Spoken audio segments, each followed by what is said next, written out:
How are we doing for volume? Can we be heard? Splendid. Good. Well, welcome everybody. I think we're going to heap burning coals on those who are arriving late and missing this dynamic introduction.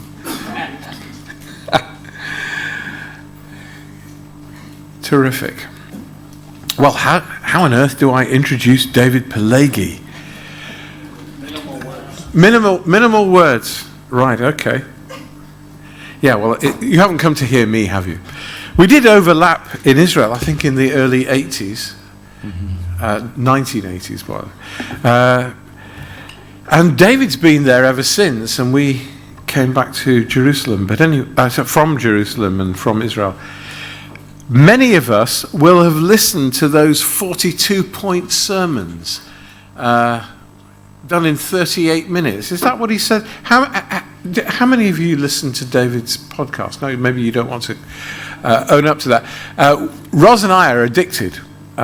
We've got some addictions, and that's one of them. And we do really enjoy tuning into Christ Church. And it's been even better since they've gone on YouTube, and we can actually see the genuine article in person. Not just David, but the whole service. It's great on Sunday afternoons. But David hasn't just tracked the Jewish roots and drip-fed them into talks on the Gospels over the last... Is it 2016 you started putting up podcasts? Yeah, we're well encultured there. But he has also been tracking what happened to Jewish people since the Second Temple period, and he's especially experienced and expert in the Eastern European experience. Traveling with David is on our bucket list, so I hope that tour is going to re-emerge. But without further ado, let me welcome David. Can we all welcome him? And let me pray for you, and then I'll get out of the way and re-emerge in a few minutes. Father, we do thank you for David, for his ministry, for Carol, for the family. And we pray now that you would bless him as he blesses us with stories, with the Jewish experience in Eastern Europe, especially in Poland. Lord, get to our hearts so that we understand and are able to pray better. And we pray that in Jesus' name. Amen.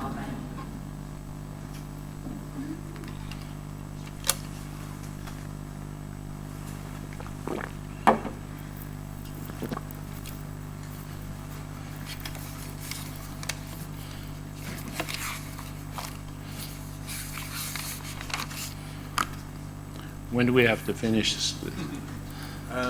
7 o'clock, 8:30? When? Something like that. I mean, it's a big subject. I mean, let's not do it an injustice, yes, by giving it the Wikipedia version. The evening meal at 1800, so you better finish. I better finish like 2 minutes before. Yeah, exactly. Okay. Well, let's put on the alarm. Yeah. In an hour-ish. Yeah, well, your part's going to take a while. Okay, so good afternoon, everybody. And I don't know if this was my idea, but someone suggested that I do this because of an event that was going to happen in Warsaw that has now been canceled. But I'm very grateful that I can just say a few words about this subject, and hopefully it'll be an introduction for many of you, and I trust that some will go on to actually learn more about the Jewish experience in Eastern Europe. So Poland was always known as a land of unlimited possibilities.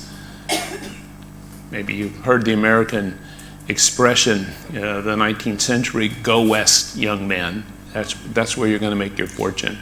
Well, there was a time in Europe where we could paraphrase that same expression, and the expression would have been, "Go east, young man. That's where you can make your fortune.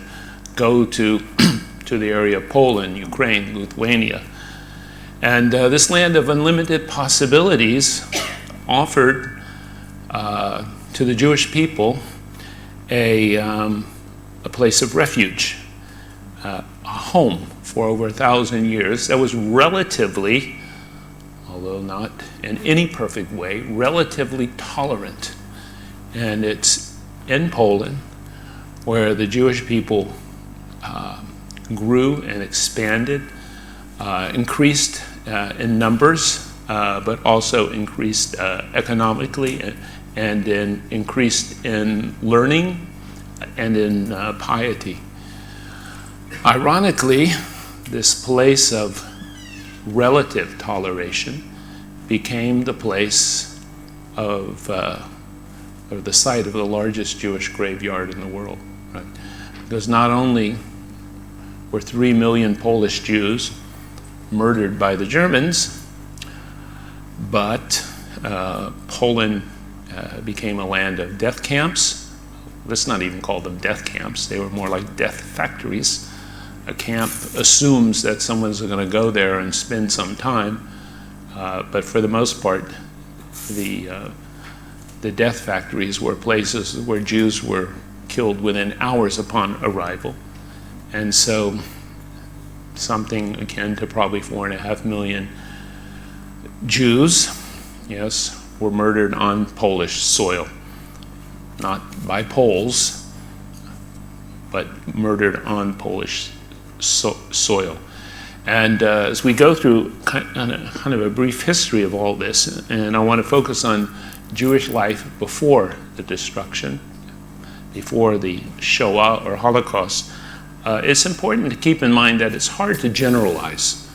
And I think oftentimes we want one kind of answer, yes, to solve, we want one problem or one answer to solve every question or to answer every question.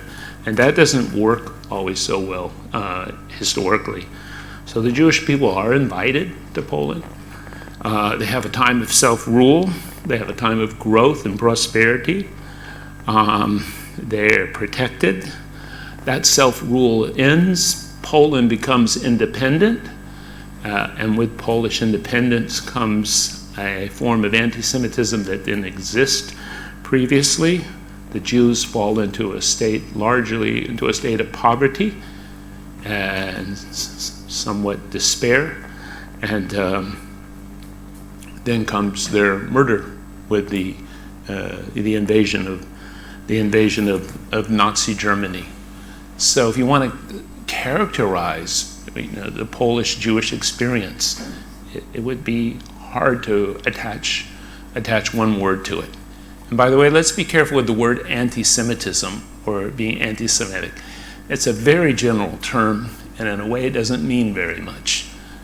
We can't say that every problem or issue or difficulty faced by the Jewish people, was the result of anti-Semitism.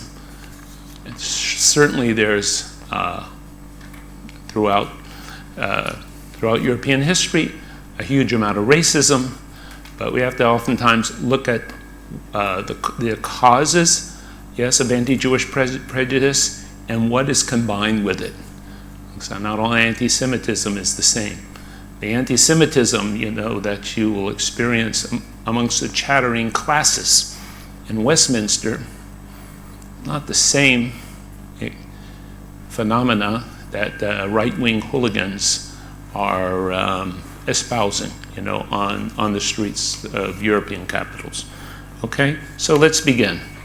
So, as the first slide reminds us, Poland was probably the largest Jewish center in the world. It was just in the process of being eclipsed by the United States. Warsaw was the most important Jewish city in the world, and it was probably being nudged into second place at this time by New York. But you might say that the center of Jewish life was still Poland.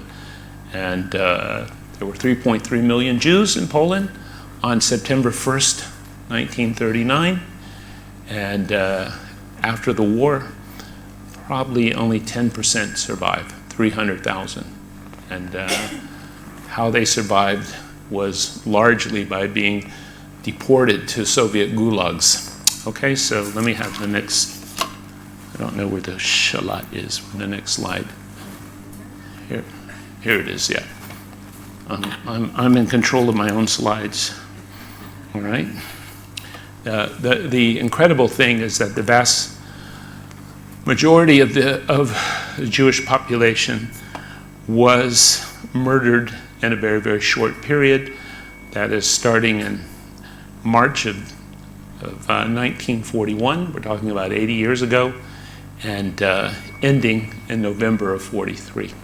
The Germans complained that they weren't very efficient at murdering the Jewish people, but in actual fact, they were quite efficient.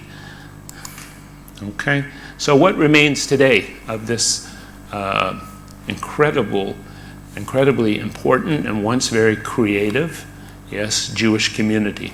And if you go looking today for signs, yes, of Jewish existence, you don't find a lot.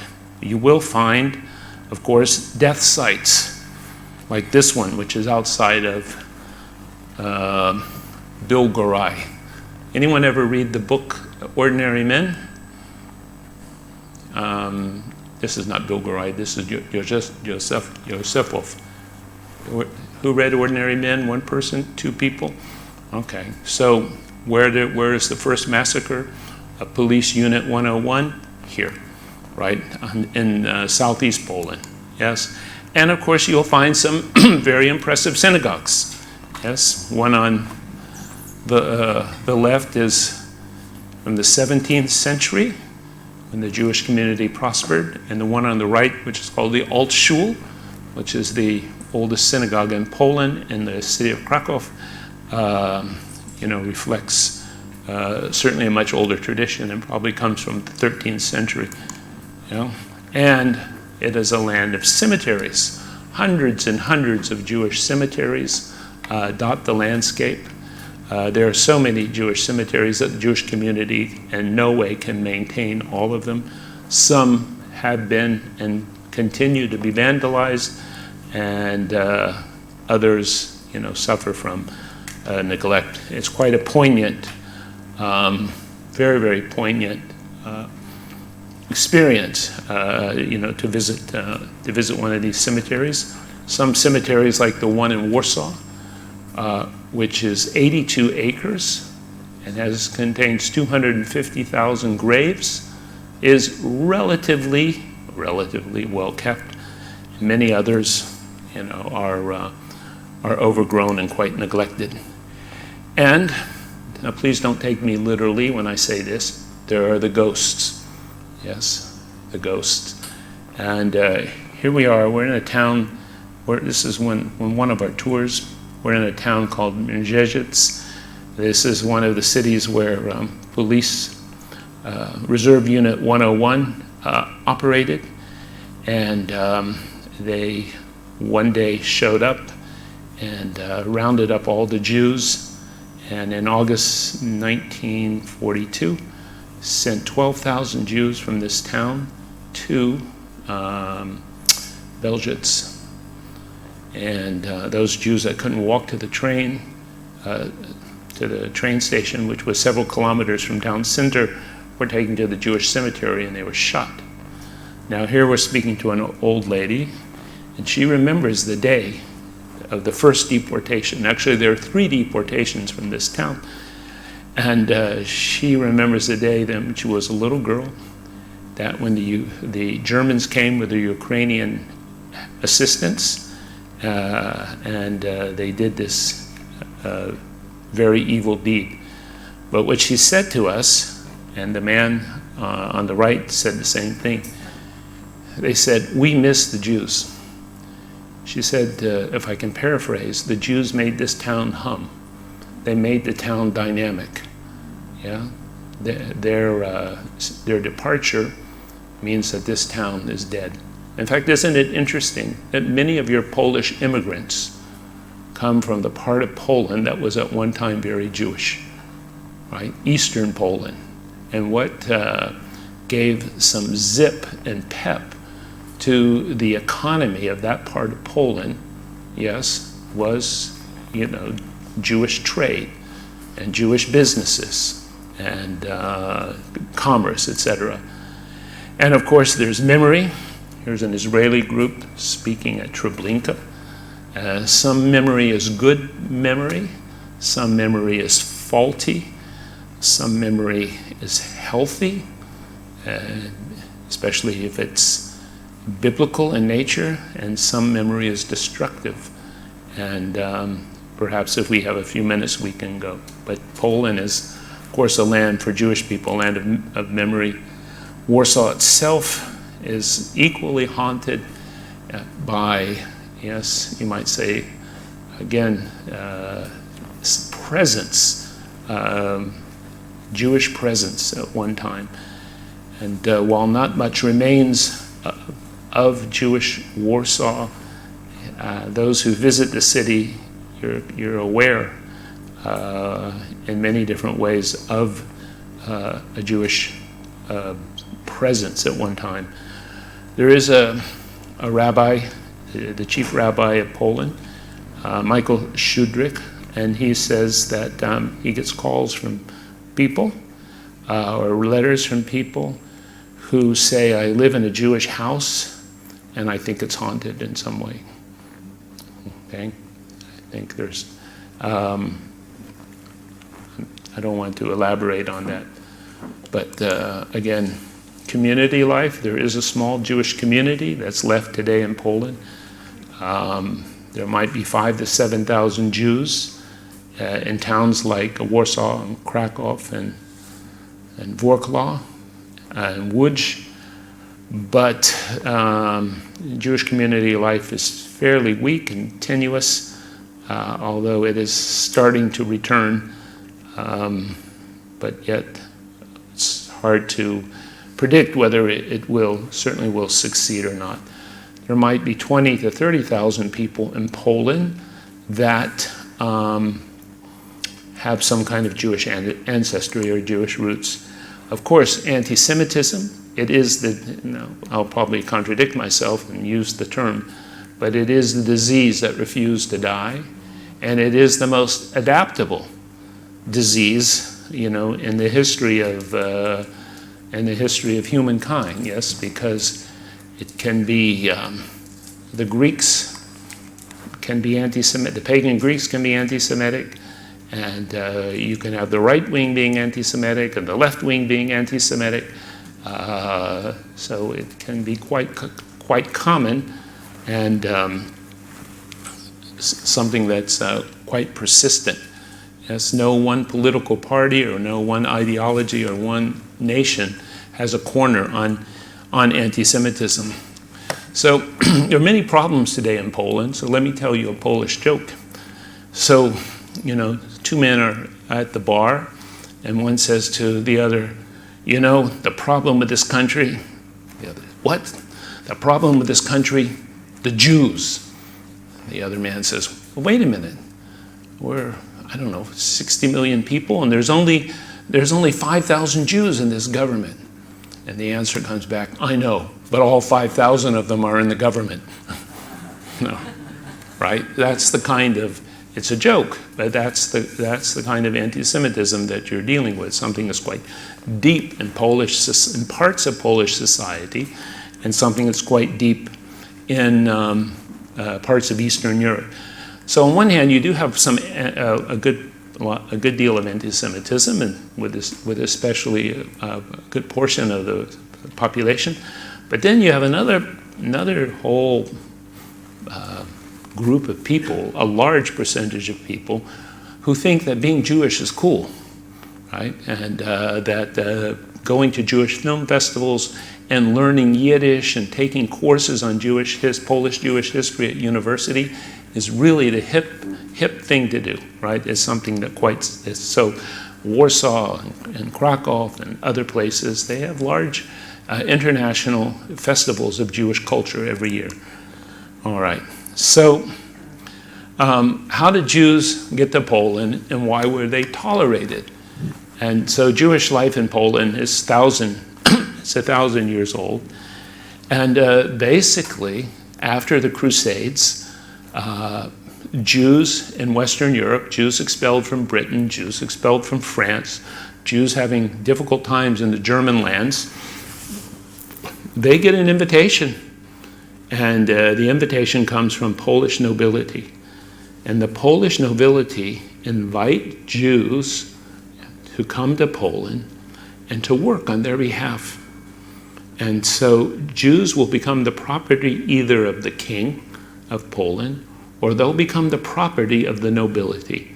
Now that sounds kind of awful, but at the same time, it will afford Jews for hundreds and hundreds of years an incredible amount of protection and an incredible amount of tolerance. And so there is an agreement, and there are many different agreements, and they're made over time, but let's just summarize. Jews are invited to Poland to work on behalf of the nobility.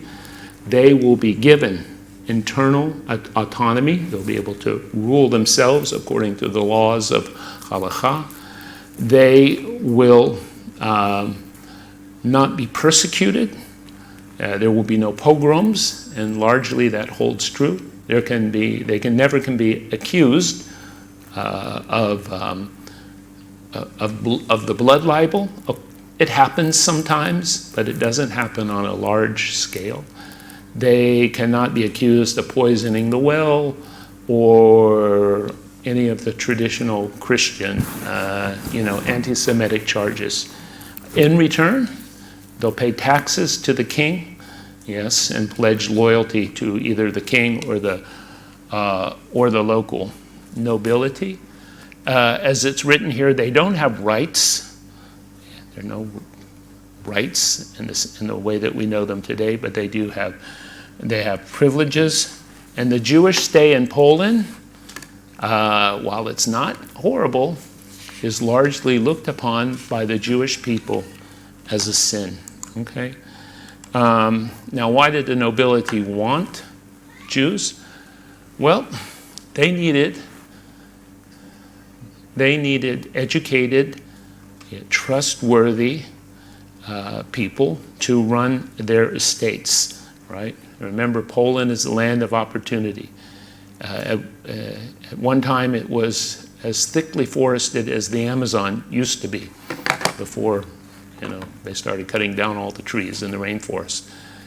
And as the population of Europe was expanding, and Europe needed more food, Poland was incredibly fertile. And so Jews were employed as to manage these agricultural estates. Jews could read and write. All right, remember, this is at a time when probably 3 or 4% of the entire non-Jewish population was literate. They were outsiders, meaning they weren't going to favor the peasants. They had no sort of local connections. Nobody was their uncle or their cousin. They didn't drink. They weren't given to excessive alcohol or excessive alcoholism as the local peasants were. And they knew the outside world. Okay, and further, this is probably one of the most important factors in all of this. Yes, the Jews of Poland invent what is today international business. So you have an estate owner somewhere probably in eastern Poland, and he might say to his Jewish foreman or his Jewish estate manager, who, by the way, is there collecting taxes on his behalf, collecting taxes from the peasantry, yes, and giving the money to the nobility, and of course perhaps keeping a percentage or getting a nice salary from acting as tax collector and supervisor. And by the way, if you are a Polish peasant or a Ukrainian peasant and you're working for some magnate or for some oligarch, yes, and you never see that oligarch, right? You never see the nobility, because the nobility, they want to be in Paris and they want to be in Vienna and they want to drink champagne and dance. Who wants to be down on the farm, so to speak, sweating away with the peasantry? So you get the Jews to, quote unquote, do your dirty work. And so where's the hostility going to be directed towards? Towards Jews. Jews will just say, well, we're just doing our job and we don't really have any other options. But the peasant comes to the Jewish, says, well, we have 1,000 acres. I'd really like to pull up the trees and, plant wheat, and we can send the wheat up the rivers, to the Baltic ports, and then from the Baltic ports we can send it to England or Germany or France. But I don't have any money for that. And so the Jewish guy says, look, I have an uncle in Antwerp, or I have an uncle in, The Hague, and he can loan us the money, right? So the Jewish guy, writes a letter to his uncle and saying, dear uncle, can you please, send us some money, or can you please loan us some money? Now, first of all, think of this. Here's Europe. The average peasant doesn't know what's 5 miles beyond his or her village. But Jews have this global sense, or this bigger sense of what the Jewish community looks like. They can communicate with each other across national or ethnic lines. And what language are they communicating in? Yiddish, right? They're writing in Yiddish. And then this man in Antwerp, he can loan his relative money, and he can be sure that the relative isn't going to take the money and, sail off to the Holy Land or Morocco and how can he be sure of that? What gives him surety? Look, in every Jewish town, there's a rabbinical court.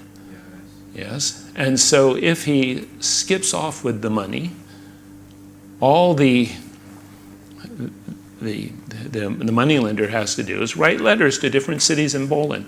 Find my relative, yes, and put him on trial.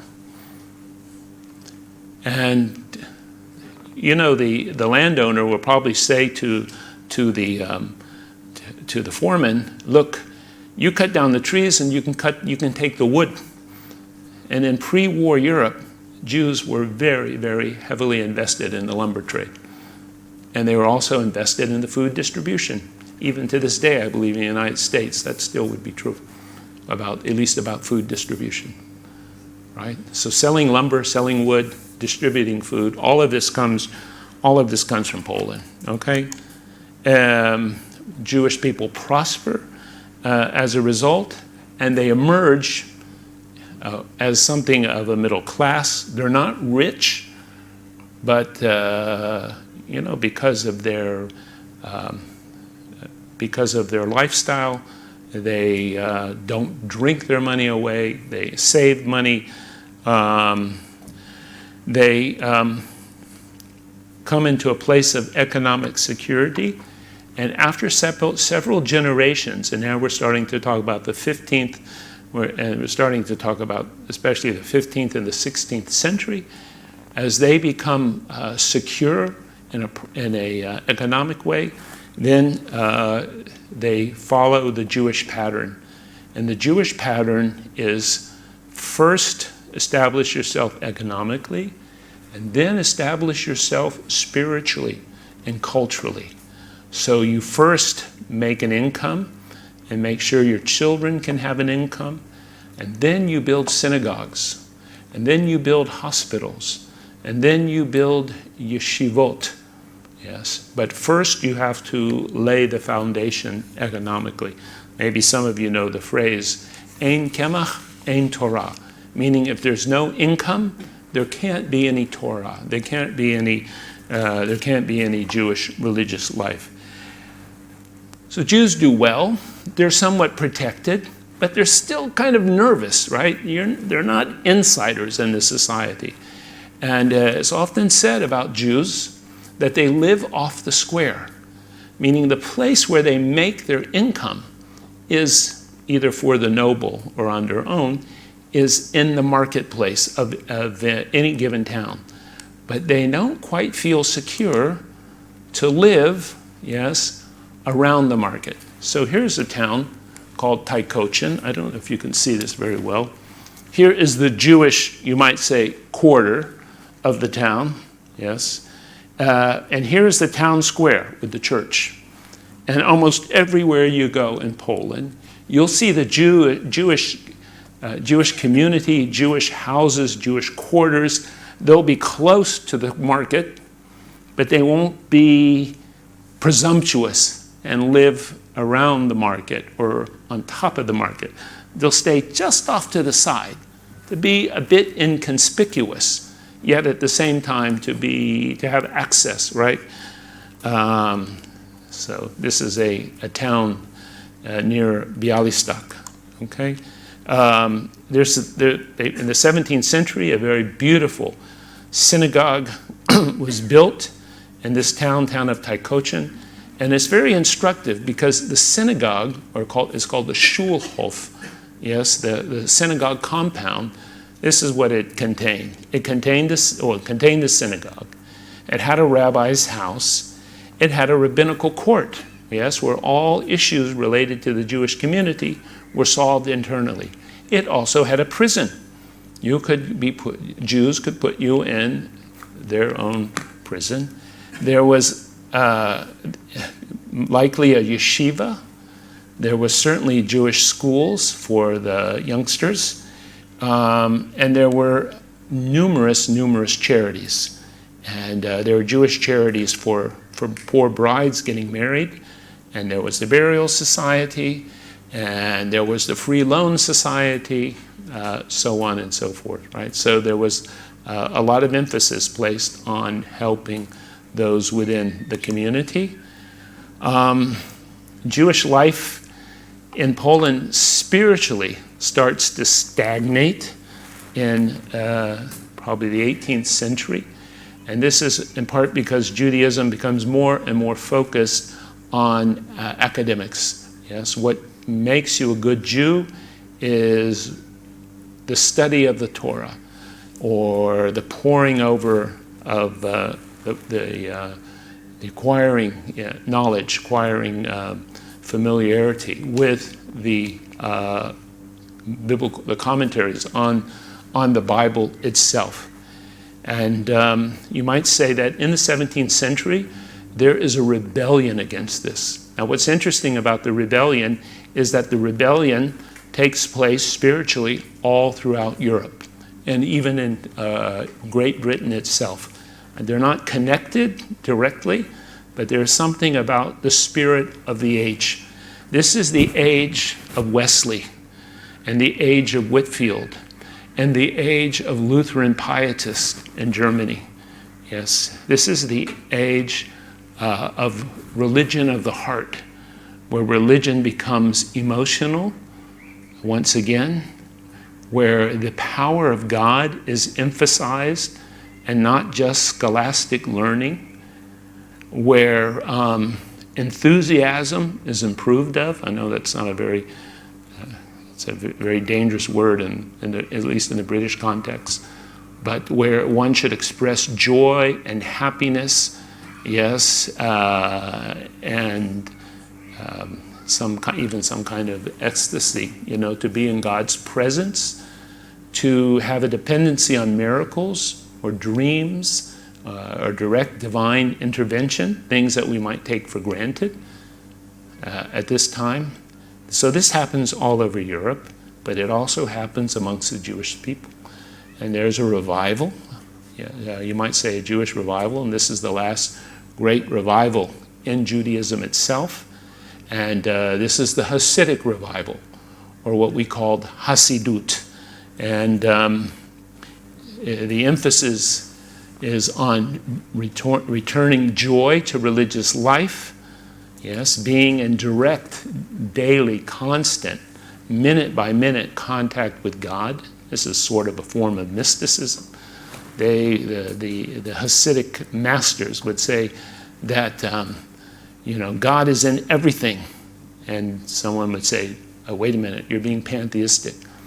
And they would say, no, everything is in God, to quote Van Morrison, yes. Everything is in God. We don't actually believe that God is in this carpeting or God is in this chair, right? But God is everywhere, and one should be in constant fellowship and constant contact. As a result, they also have an esteem, an exaggerated role for the rabbi, but the rabbi in this case isn't an ordinary rabbi, he's the Rebbe. He's like the father, yes, of a religious group, and he provides spiritually and physically for his followers, yes. I think I covered this, and this is actually, it should have been out of order, okay. We're talking about the town of Taikochin, which again was a very beautiful town that in some ways hasn't changed in 400 or 500 years. There were 1,400 Jews in that town in 1939, or in 1941 when the Germans invade, and in August, Germans enter the town in June. But in early August of that year, the 1,400 Jews of the city were killed. 150 Jews escaped in one form or another, and ultimately, of those 150, probably only 30 survived. Okay, they went to the forest, or they went to other ghettos, and they were subsequently killed. There's a radical change in the 19th century, and that is that Poland is no longer an independent nation and is gobbled up by Prussia, eaten away by Russia and by Austria. And once that happens, the fortunes of the Jewish people will change quite radically. When the Prussians ride into town, one of the first things they do is they give Jews last names. And so lots of Polish Jews become Rosenthals or Eisenbergs or Goldbergs, et cetera, et cetera. Okay? And why did the Prussians do this? Because you can't have a modern state in which you tax people, which you're going to tax your population, or draft people into your army, or conduct a census by calling people Moshe, the son of Yossi the tailor. Yes, it just doesn't work bureaucratically. And so Jews are probably almost the last population group in Europe to be given family names, and many of them are given German names, even though they certainly weren't Germans.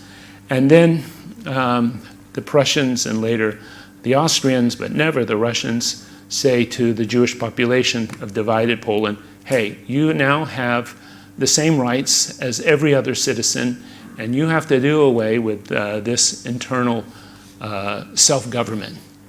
There's no more special arrangements for you. If you have a problem, you cannot go to your own courts anymore. Instead, you have to go to a civil court, just like all other citizens of Prussia or the Austrian-Hungarian Empire has to. And so Poland, as you can see from this map, it disappears for 123 years. And as I mentioned to you before, some of it goes to Austria, some of it goes to Prussia, which later becomes Germany, and a good bit of it becomes a part of Russia. And so Jews and Jewish identity changes. Now, during this time, if you were an outsider, you might look at a Jew walking down the street, and for you or for me, he or she is a Jew.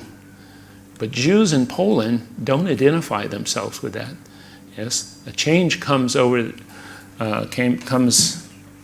the society, and all of a sudden, you become not just a Jew, but you're a socialist Jew, or you become a Zionist Jew, or you become an ultra-Orthodox Jew.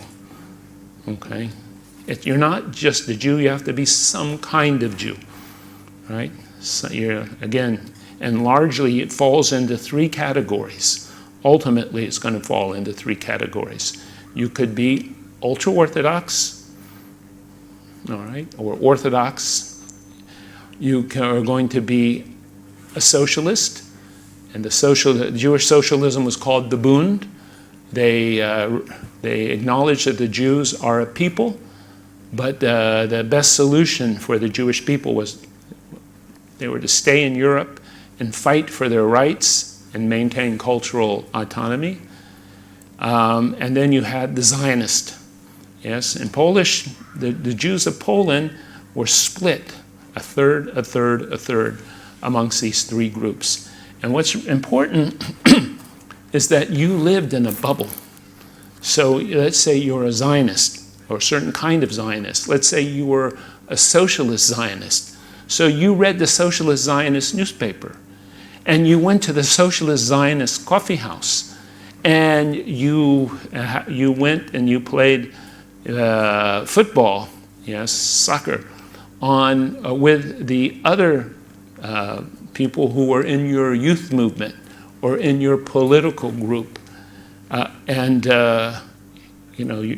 of your life and your life's needs, and maybe even the doctors you went to, et cetera, yes, were all contained in this bubble. This, by the way, all comes to Israel and influences in an important way Israeli society. Okay. This is out of order, but these are, and I'm sorry about that, these are Jews praying at the grave of an esteemed Rebbe. Part of what comes in with Hasidic life is the practice praying at the graves of the sages, because those places are more holy. Also, you have the introduction into Jewish life of reincarnation and other such practices.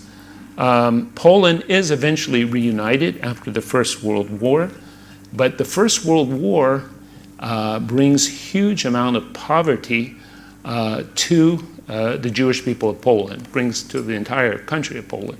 But Jews who may have been something of a middle class before the war, after the First World War, after 1918, all of a sudden find themselves economically destitute. Poland, Warsaw, one-third of Warsaw, one-third of the 500,000 people who lived in Warsaw were Jews. 75% of Warsaw, yes, after the First World War and up to the Second World War, lived below 75% of Jewish Warsaw lived below the poverty line. So Jews were no longer rich or middle class. A third of all Polish Jews, yes, in the interwar period, depended upon American Jewish aid, yes, to feed themselves month to month, right? So all of a sudden things weren't going very well for the Jewish people. Then, of course, there's a war between Poland and the Soviet Union, and the situation is worse. By the way, I should point out that the reality is that in the First World War, who saved or who came to the rescue of the Jews of Poland? Anyone want to guess? Germans. The Germans, exactly. the German army prevented, yes, most pogroms from happening. And it was the Russian army and the Russians themselves who were fighting the Germans in Poland, who actually were perpetrating massacres and oppressing the Jewish people. And who stopped it? Germany. And so when 21 years later, when Germany enters Poland, what does the Jewish people say to themselves? Well, surely if they were so nice to us or chivalrous 21 years ago, all that stuff they're saying about Germany can't really be true. And of course, the Jews would be in for quite an immediate shock. Yes, it only took 21 years for Germany to radically change. Yes, 21 years. And that's not because anti-Semitism in Germany was increasing. It wasn't. Anti-Semitism in Germany was on the decrease. But what made Germany anti-Semitic was Adolf Hitler. Yes, people supported him when they attached themselves to Hitler. They attached themselves to his anti-Semitic program, which he didn't emphasize that much in the beginning. But to be loyal to Hitler ultimately was to be an anti-Semite and to adopt his racial theory. Just like I know a lot of Christians, I hope I don't offend anyone, I know a lot of Christians who supported Donald Trump, whether it's good or bad, I'm not going to enter into that debate. But in their support of Donald Trump, they, started to support some policies about immigration and immigrants, that just, you could see they were uncomfortable with, but it was like, here's the package, take it or leave it, okay? And I think that's what actually happened. That's what happened in Germany, all right? So the realities in Polish life are something become quite new. Poland regains, thanks to President Woodrow Wilson, regains its independence. It is given new boundaries. And the Poles wake up at the end of 1918 and they look around and guess what? Are they happy to be independent? Yes, but it's a very, very bittersweet moment because Poland, that the Americans and the others, the Poland that was created wasn't exactly the old Poland. It wasn't the Poland of the Commonwealth when Poland was the largest country in continental Europe. And the Poles looked around and they said, well, it's very nice, but what about all that territory in Ukraine that used to be ours? And what about the territory in Lithuania and other parts of Belarus was what was then the Soviet Union? Where has that gone to? And then they woke up to the reality, wait a minute, we're not a Polish state. We're only 70% Polish. What are we doing with all these minorities? Ukrainians, Germans, and Jews.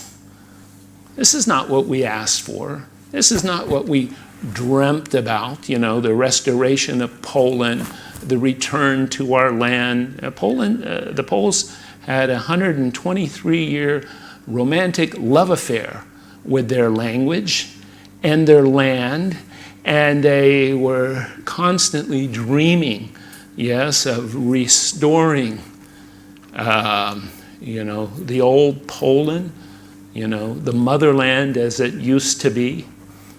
And I want to tell you that Jews themselves, some Jews, imbibed this kind of Polish romantic nationalism. And eventually they just crossed out the word Poland and put in the word Eretz Israel. Okay? the Polish influence on Zionism and Jewish socialism and Jewish life is quite significant, and it's still seen and felt today. Actually, basically the Israeli political system today has many points in common with Poland on the eve of the Second World War. So Poland is born again. Of course, as you may notice, that after World War II, Churchill and Stalin agreed, and the Americans, Roosevelt was too weak to object. They decided to move the borders. They expelled the German population from Poland, 8 or 9 million people. And of course, that ultimately solved the problem of the German minority. And they moved Poland to the west, and they got rid of the Ukrainians. And by the way, I should stress that much of what we understand to be Polish anti-Semitism actually came from the Ukrainian minority.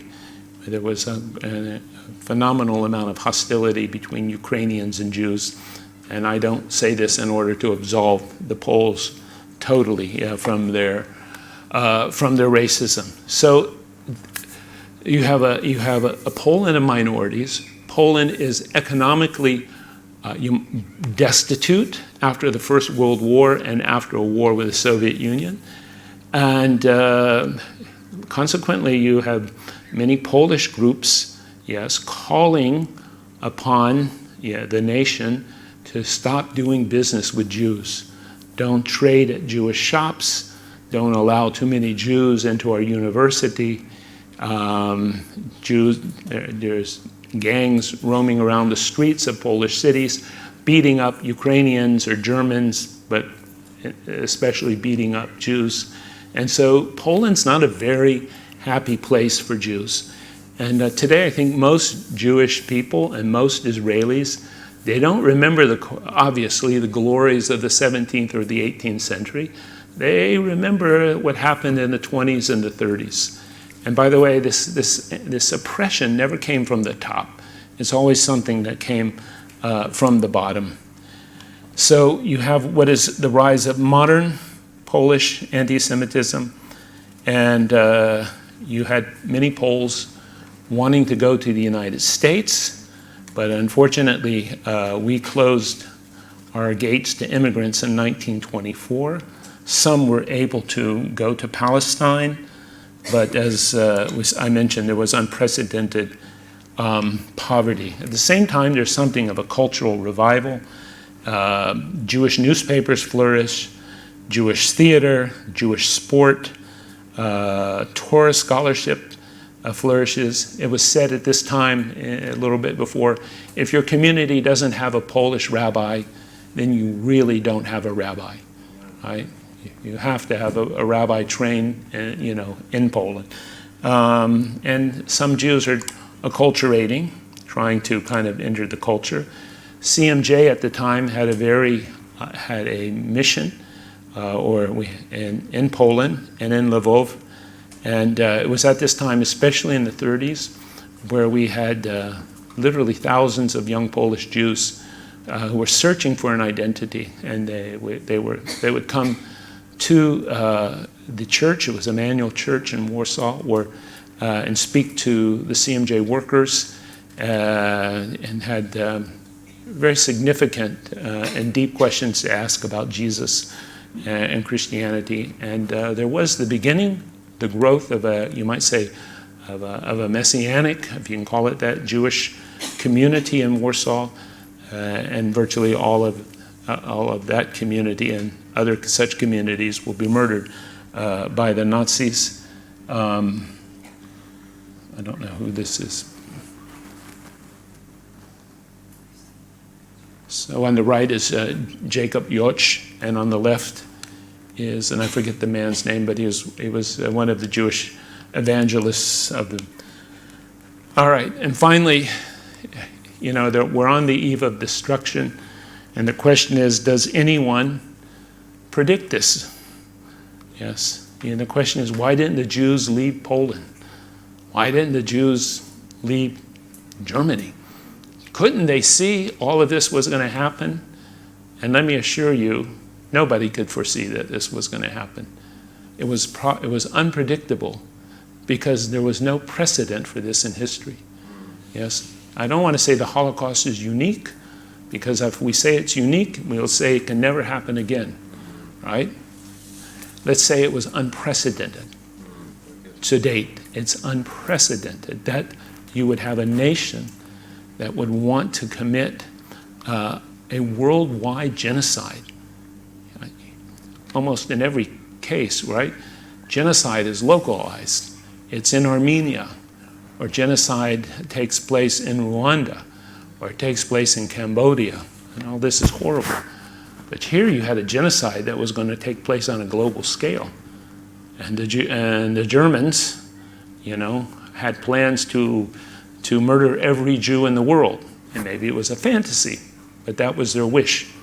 And they were going to murder every Jew in the world in order to bring in this messianic age, right? The world was going to become a better place, right, once you could remove the Jewish people, right? So there's this false messianism, satanic, demonic messianism, connected with this program of genocide.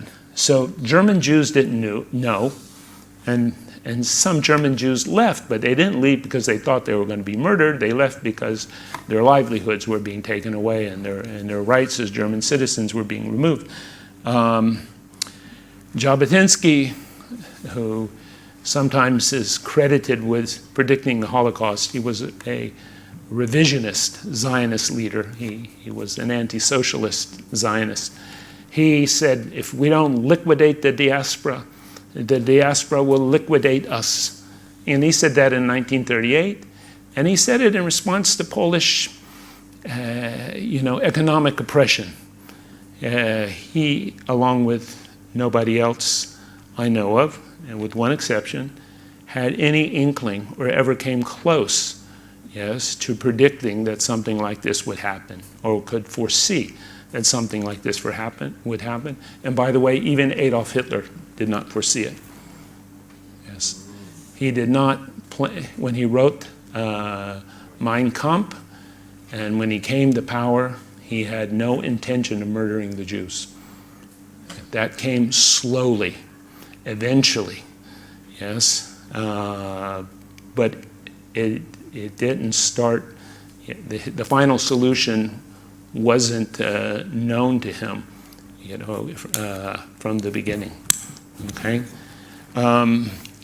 maybe the one man who had an inkling was an Anglican priest. He was associated with the CMJ in the 1880s and 1890s, and his name was William Heschler. He was the chaplain to the British Embassy in Vienna at the time when Herzl was alive, and he actually helped Theodor Herzl. And for a number of years, between 1896 and maybe 1902, you could say he was the foreign minister of the Jewish people. I love it, an Anglican priest. Okay. And he said in the 20s, he said, a great disaster is going to fall upon the Jewish people, and hundreds of thousands of people will be killed, and there will be rivers of blood. And I think he may have been the closest to come to that.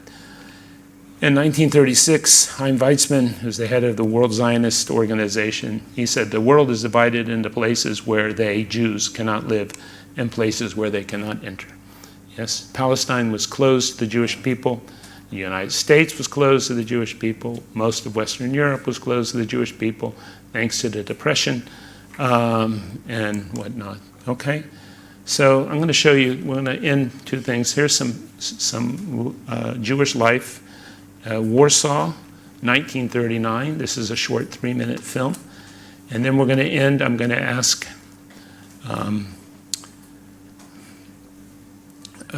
Tim to read us a story of Warsaw Jewish life on the eve of the First World War. Okay?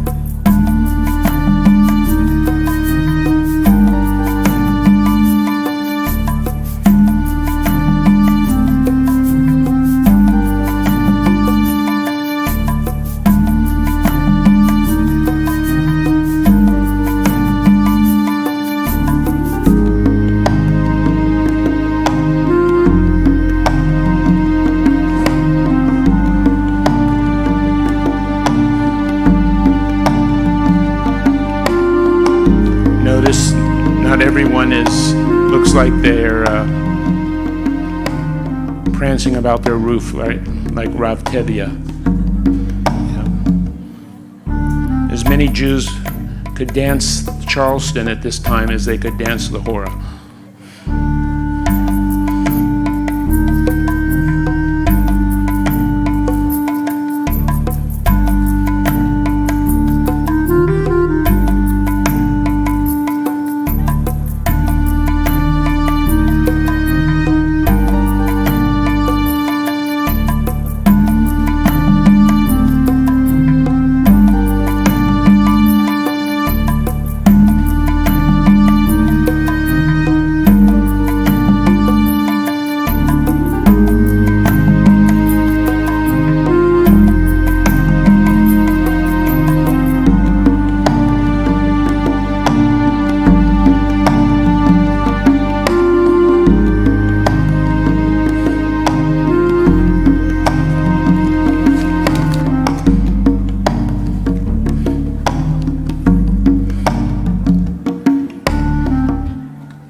All these people that you see in this film will be dead in several years. Yes, they'll be murdered in a somewhat systematic industrial or semi-industrial fashion.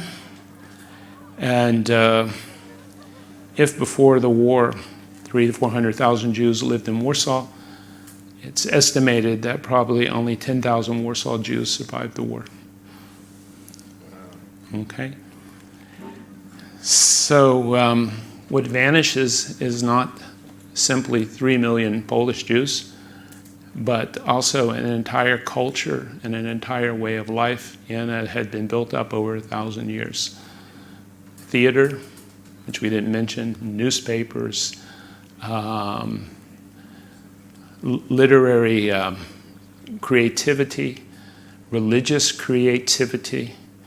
You know, one of the greatest Jewish religious thinkers, two of the greatest Jewish religious thinkers of the 20th century, Martin Buber and Abraham Joshua Heschel. Maybe you know those names. They were both Poles. And the list goes on and on, right? So this creativity, the culture, we're talking about the music and spirituality, all of this disappears in an instant. Yeah, it all disappears in an instant. 1,000 years vanishes. It doesn't go into some slow decline, and fizzle out. It's like this. And it's a pretty frightening thought. We end with a reading from Isaac Bashevis Singer. He was a Jewish, Polish Jew who lived in Warsaw as a young man, and before he immigrated to the United States, he began to write novels in Polish. And as he got older, in his 50s and 60s, he lived, by the way, in Miami Beach. He lived in Surfside, same town where that condominium collapsed a few weeks ago. He started to have certain pangs of regret about his secular lifestyle. And he began to write stories about his youth and how he grew up in a Hasidic family in Warsaw. And there's Singer on the left, and that's his street, Krakmalna Street. Krakmalna Street was a center for Jewish criminals and Jewish prostitutes, which were a social problem for the Jewish community. So that's what Krakmalna Street looked like before the war. And of course, today, there is no more there is a Krakmalna Street, but all of those houses and that life has completely disappeared. So Tim will read the story, and if we have time for questions, we'll let. Thank you, Tim.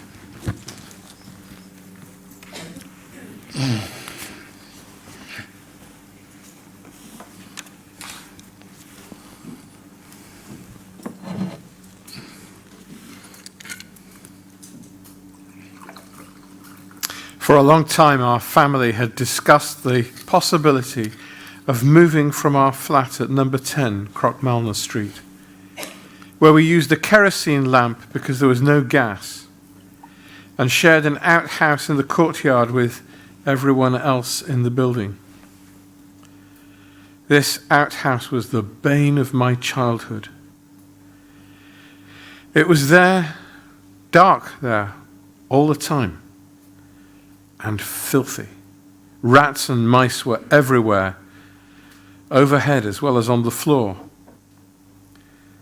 Many children, because of it, were stricken with constipation and developed nervous disorders.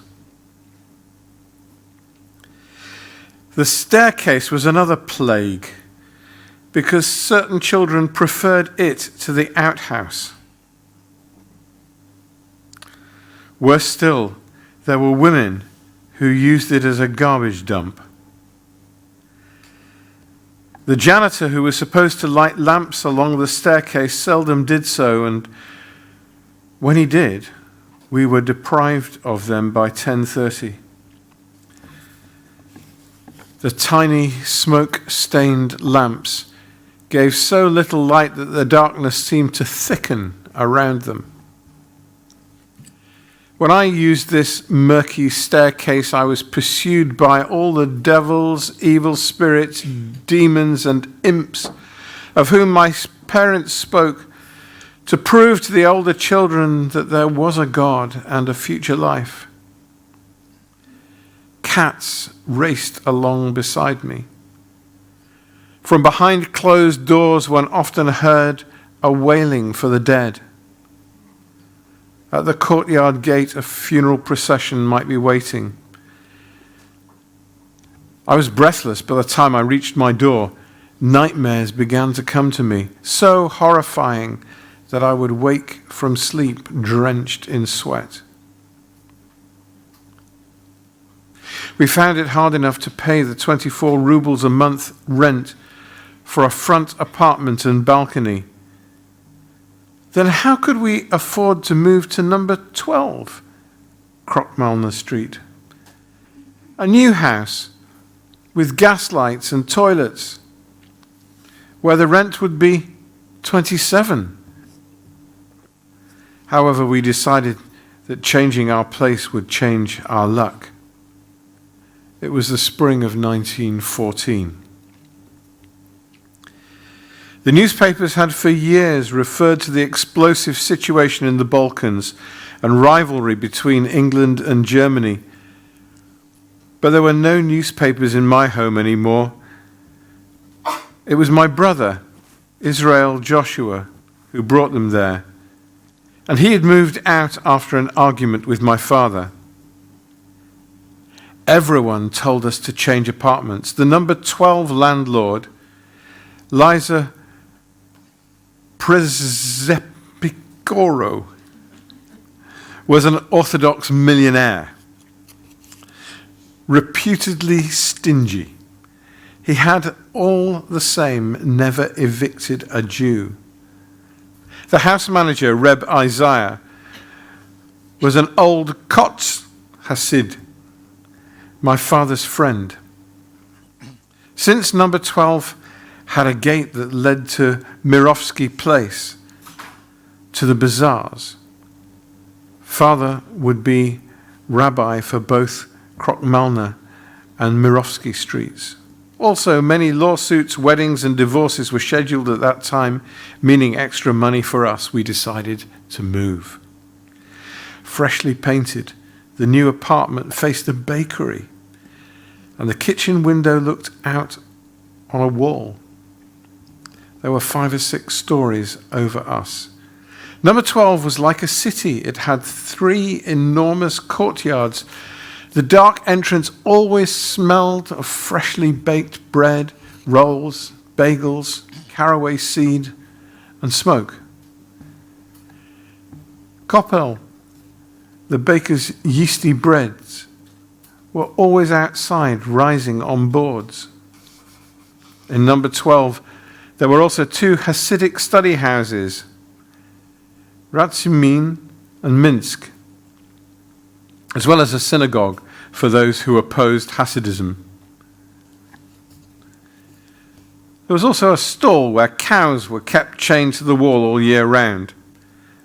In some cellars, fruit had been stored by dealers from Mirovsky Place. In others, eggs were preserved in lime. Wagons arrived there from the provinces. Number 12 swarmed with Torah, prayer, commerce, and toil.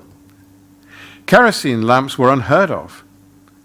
Some apartments even had telephones. But it had not been an easy move. Even though numbers 10 and 12 adjoined, we had to load our things in a wagon, and some of them broke. Our wardrobe was unbelievably heavy, a fortress with lion heads on oaken doors, and a cornice covered with engravings that weighed a ton. How it had been dragged from Bilgoret is beyond me. I will never forget lighting the 2 jet gas lamps for the first time. I was dazzled and intimidated by the strange radiance that filled the apartment and even seemed to penetrate my skull. Demons would have had a hard time hiding there. The toilet delighted me. So did the gas oven in the kitchen. It was not necessary anymore to prepare kindling for tea or bring in coal. One only had to strike a match and watch the blue flame ignite. Nor would I have to drag jugs of kerosene from the store, since there was a gas meter where one inserted a 40-groschen piece to get gas. And I knew many people here because it was in this courtyard that I always prayed. For a while, our predicted good luck came about. Father's lawsuits were numerous. Things went so well that year that Father decided to enroll me in a cheder once more. I was past cheder age, being able to learn a page of Talmud by myself, as well as some of the commentaries. But at number 22 Tvrda Street, there was a special cheder for older boys, where the teacher lectured instead of studying with his pupils. Some of my friends from older heders attended this one. It was at this time reading forbidden books had developed a taste for heresy. It was rather ridiculous, therefore, that I was attending cheder once again. My friends and I made fun of the teacher, who had a yellow beard and bulging eyes, spoke with a ridiculous accent, ate raw onions, and smoked stinking tobacco in a long pipe. He was divorced, and matchmakers came to whisper secrets in his hairy ears. Suddenly, there were rumors of war. The Austrian crown prince had been shot, they said, in Serbia. Newspaper extras appeared, printed only on one side, with huge headlines discussing politics. We boys decided it would be preferable for Germany to win. What would be gained from Russian rule? German occupation would put all Jews into short jackets, and the gymnasium would be compulsory. What could be better than going to worldly schools in uniforms and decorated caps? At the same time, we were convinced, much more than the German general staff, that Germany's strength could never match the combined forces of Russia, France, and England. One boy speculated that because of a shared language, it was only natural that America should step in to help England. My father began to read newspapers. New words were prevalent: mobilization, ultimatum, neutrality. The rival governments sent notes.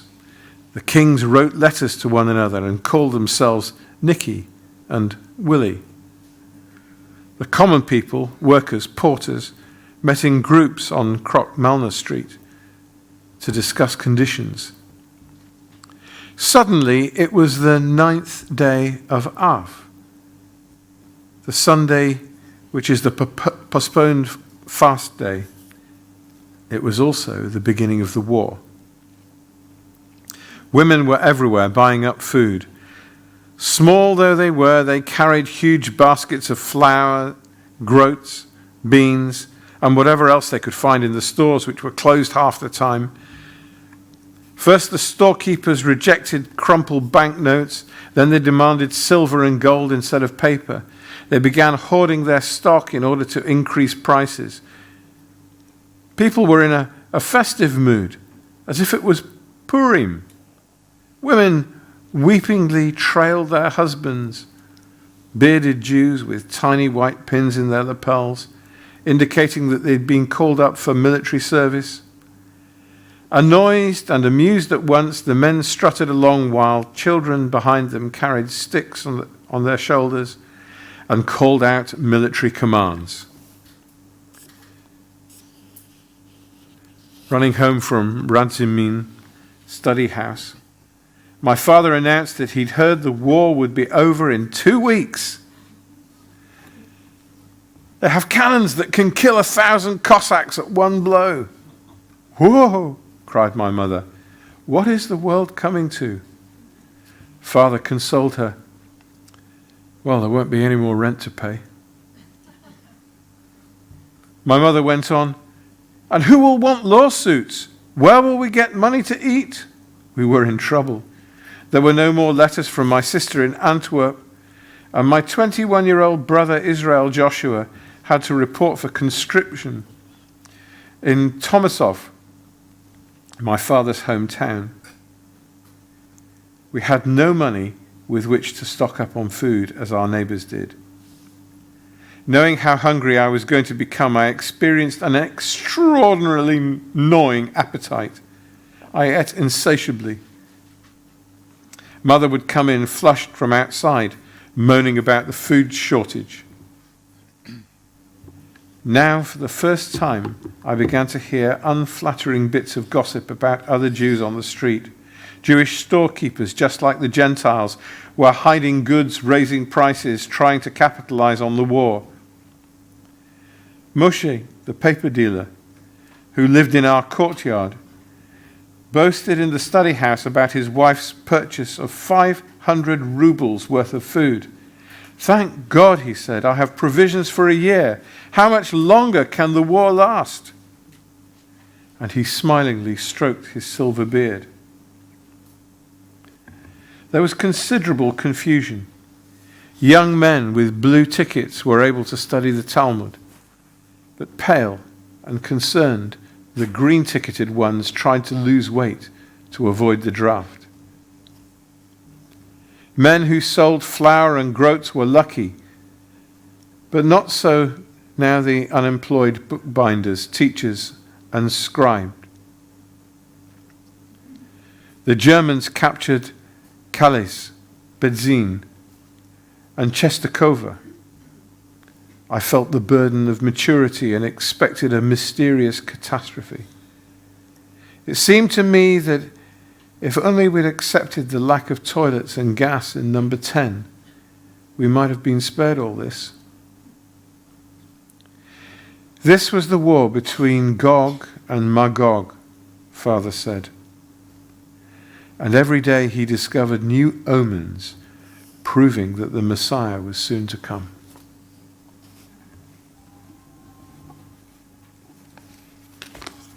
Okay. Thank you, Tim, for all those Polish names. They're probably never going to forgive me. Okay, questions about any of this, some of this? Yes? The Pale. Did the Pale stretch up into Poland? The Pale was Poland, and that's what became the Pale of Settlement is what the Russians stole from Poland, right? And they told the Jews, you stay pretty much where you are. That was all of Eastern Poland at one time. And it might be fair to say, or reasonable to say, that what we called at one time Russian Jewry or Russian Jews were actually Polish Jews. And only eventually or slowly did Jews, yes, Polish Jews who were taken over by the Russian Empire. Only slowly did they switch from Polish to Russian. Okay. If they spoke Polish or Russian at all. I mean, most Jews spoke Yiddish or Hebrew as a first language in 1939, for example, in Poland. And so it was, for example, very difficult for a Jew to walk around on the street and parade as a Gentile or to claim to be a Gentile, because most Jews in pre-war Poland had an accent when they spoke Polish. Okay, they had a Yiddish accent, and you could very easily be detected. The ones who were the most successful were the ones who had the best ear for language and could mimic the Polish language or the German language without that Yiddish accent. Okay, so other question? Do you have any opinion about the total number of casualties on the Eastern Front? Because in past time, it's been raised by, I think it was Simon Wiesenthal, that the actual number of casualties was more like 7 or 8 million Jews, not the 6 million figure. Oh, yeah. Oh, I don't know. I think the accepted number of Jews murdered by the Germans with the accepted number is some 5.9 million or something. With probably in Poland itself, probably 1.9 million Poles were murdered or killed in the German occupation. 1 million Jews were killed in the Soviet Union. And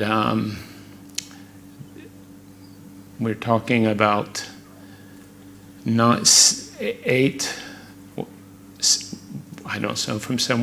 from 7 to 9 million Soviet combat deaths. And do you know that in all of the European theater of operation, I think the United States, the Americans probably lost 250,000 men, 200,000 to 250,000 men. Not sure the exact figure, but the Russians lost 200,000 men in the last month of the war. So, and you're talking about probably 19 million civilian deaths in the Soviet Union. The worst thing that happened in human history was the German invasion of the Soviet Union to date. By the way, tomorrow is Tisha B'Av. It is said that this is the 9th day of the Hebrew month of Av. Yes, on this day, according to the Bible and according to Jewish tradition, the first and the second temples were destroyed. It's on this day that there was a passing reference in the book that the First World War actually began. And it was on this day, 80 years ago, according to the Hebrew calendar, that the Germans began to deport 265,000 Jews from the Warsaw Ghetto to their deaths in Treblinka. That deportation lasted from, and listen to this, from Tisha B'Av to Yom Kippur. And it wasn't an accident. Yeah. Are we done? Yeah, I'm afraid we... Okay. Though we have been given a treat, we must draw it to a close. Let's just thank David for his time and his effort. We have about 4 minutes to join the queue via whatever room you need to go and visit before you get there. If perchance you want to follow up hearing a bit more from David on this kind of theme, there is at least one quite reasonable length lecture on the Christchurch podcast list, which you find very interesting. He addresses the subject of what kind of people carried out the Shoah.